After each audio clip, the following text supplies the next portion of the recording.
Being an academic means you've got to juggle a whole lot of work aspects, teaching and learning, research, community engagement, service to the university, and you also then have a personal life and a life outside of work, whether there is a husband, boyfriend, girlfriend, doesn't matter, children.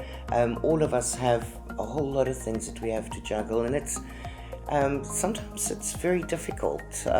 Women in particular, so much pressure is placed on women to perform at work, but they are also the center of the family largely, and people with children and the family and keeping things together is very often falls on the shoulder of the woman. So trying to juggle all of that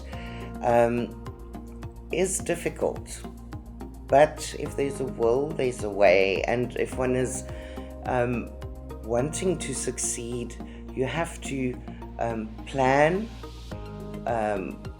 work towards the various things that one wants to achieve, and sort of step by step just doing things in biteable chunks. The new normal is one of the good things I think that came out of COVID is the fact that people who may have been reluctant to work online previously in the higher education environment were now forced to do that.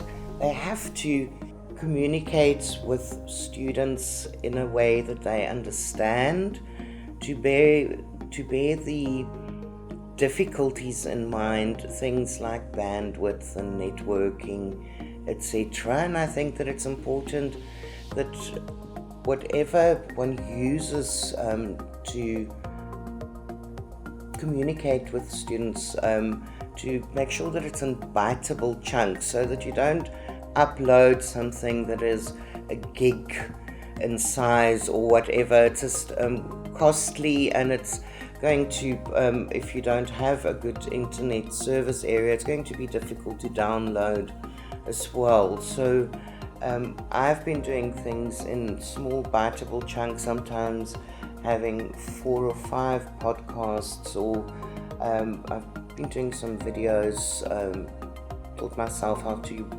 work with Power Tunes, and last year I also learned about Canva. So I've been sort of doing and experimenting, and to try and just make things in smaller chunks, and perhaps have more of it, and to stay in touch. I think that that's very, very important. I have a Twitter feed that I use exclusively for communicating with my students, and we recently celebrated Women's Day, and even if there's just a message that goes out to say Happy Women's Day, the students know that I'm thinking about them and they are there. And I use the Twitter feed to remind them of quizzes, when they open, when they close, when the formal tests are scheduled, answer questions. But Moodle, the LMS that the university uses, is still the primary mode of communicating with the students. To women who are considering entering for the VC's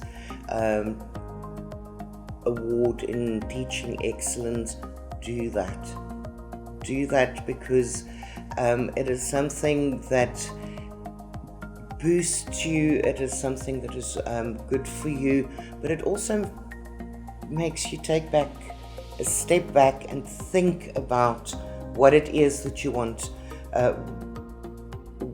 how you manage your teaching, how you manage the learning, the assessment. You've got to go and think about it, and it's a good reflective practice. So as lecturers, we need to also reflect on our teaching, learning and assessment practices. Advice: look at the criteria. It's like you tell students for an assignment, look at the instructions, look at what the marks are awarded for, look at the rubric. It's the same thing. Look at what you need to put in your teaching portfolio. Start building up the information if you don't have it, and it takes time. So you've got to set time aside. If anybody is considering that and would like to speak to me, you're very welcome to pop me an email. We can then set up a discussion online, and if there's anything that I can help with, in particular with my passion being online teaching and learning and making use of online learning tools, I'd be very happy to assist should I be able to help you.